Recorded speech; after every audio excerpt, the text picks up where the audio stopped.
न्याय का विरक्षा में रहते हुए प्रदेश में घटनाएं जो हुई हैं, एक अभी केवल मुख्तार जी की ही नहीं हुई है, उससे पहले अतीक अहमद साहब की हुई, उनके भाई अशरफ की हुई, उससे पहले विकास दुबे की हुई, उससे पहले मुन्ना बजरंगी की हुई।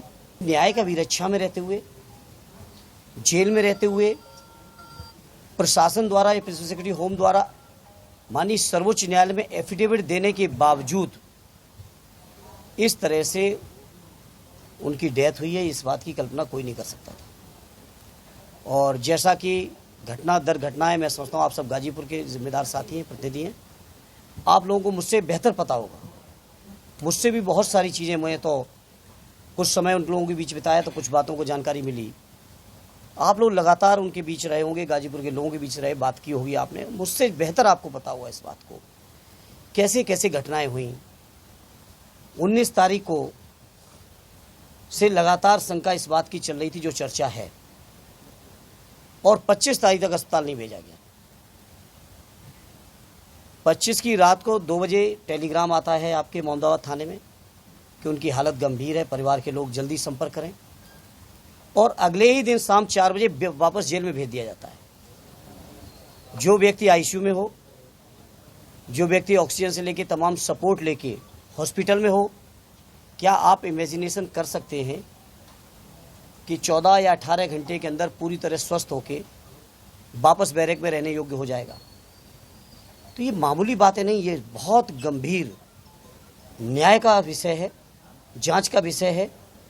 और मेरी साफ मांग है माननीय सर्वोच्च न्यायालय को इसमें सो मोटो लेना चाहिए, और कम से कम माननीय उच्च न्यायालय के सिटिंग न्यायाधीश के स्तर से पूरे मामले की, पूरे प्रकरण की जांच होनी चाहिए, और जो दोषी लोग हैं उन पर कठोरतम कार्रवाई होनी चाहिए।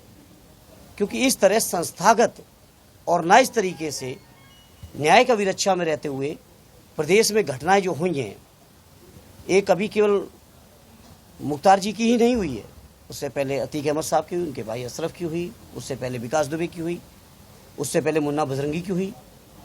लगातार न्याय का विरक्षा में रहते हुए लोगों की जो सुनियोजित और संस्थागत हत्याएं हो रही हैं, ये देश और प्रदेश के लिए बहुत गंभीर चिंता का विषय है। और गाजीपुर के लोगों, आप लोग बहुत जागरूक लोग हो, और मैं समझता हूँ वैचारिक चीज़ों की वानगी है ये गाजीपुर, ये पूर्वांचल की धरती। आप लोगों को इन मुद्दों को बहुत गंभीरता से, बिना राग द्वेष के, बिना पक्षपात से, सच्चाई के साथ उठाना चाहिए। मैं आप सबसे अपील करूंगा। सारी साहब को कोर्ट किया आपके सामने, और ये घटनाएं जो मैं आज आपको बता रहा हूँ, ये सारी घटनाएं उन्हीं के जुबान से मैं सुनने के बाद आप सबके बीच अपनी बात को रख रहा हूँ। परिवार के लोगों को पूरी की पूरी शंका है कि उनकी ये स्वाभाविक मृत्यु नहीं है। जिस बीमारी का हवाला दिया जा रहा है वो बीमारी स्वाभाविक नहीं है। वो इस बात की शंका जाहिर कर रहे हैं, हो सकता है ऐसी परिस्थितियां पैदा की हों कि कहीं ना कहीं ये बीमारी बढ़ी हो।